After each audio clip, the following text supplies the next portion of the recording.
حضرت بلال رضی اللہ تعالیٰ عنہ اسلام کے پہلے مؤذن۔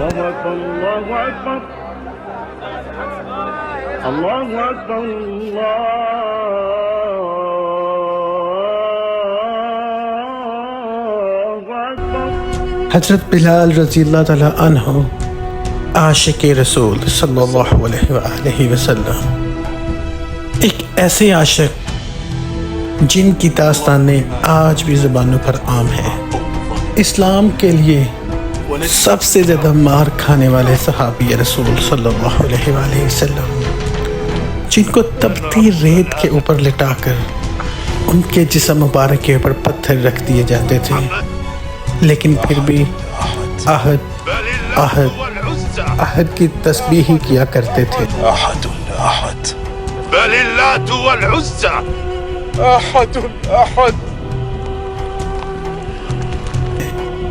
حضرت بلال رضی اللہ تعالیٰ عنہ ایک ایسے غلام جن کو آزاد کروانے والے حضرت ابوبکر صدیق رضی اللہ تعالیٰ عنہ تھے۔ حضرت بلال رضی اللہ تعالیٰ عنہ ایک غلام سے اسلام کے پہلے مؤذن بن گئے۔ یہ عشق رسول ہی تھا جس نے ایک غلام کو صحابی رسول بنا دیا اور اسلام کا پہلا مؤذن بنا دیا۔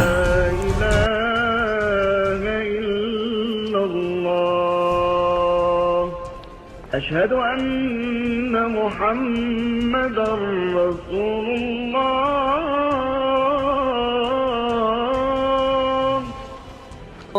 آج اور قیامت تک جتنی بھی اذانیں ہوں گی ان کا ثواب حضرت بلال تک پہنچتا رہے گا۔ اللہ اکبر اللہ اکبر اللہ اکبر۔ آج کی اس ویڈیو میں ہم حضرت بلال کے بارے میں بتانے کی کوشش کریں گے۔ عشق بلال کو ڈیفائن کرنے کے لیے ہمارے پاس الفاظ تو نہیں ہیں، لیکن پھر بھی ہم اپنی ایک ناکام کوشش ضرور کریں گے کہ آپ کو حضرت بلال رضی اللہ تعالیٰ عنہ کے بارے میں کچھ معلومات دے سکیں۔ اگر آپ بھی عشق بلال کے اوپر رشک کرتے ہیں تو ویڈیو کو آخر تک ضرور دیکھیے گا۔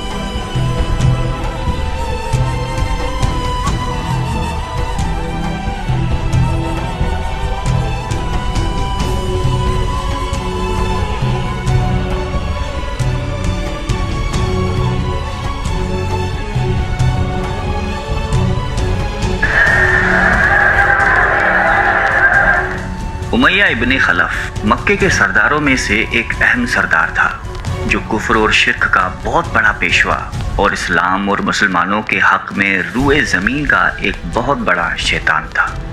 ایک دن اس کو پتا چلا کہ اس کے کسی غلام نے بتوں کو پوجنے سے انکار کر کے کسی اور کو معبود بنا رکھا ہے۔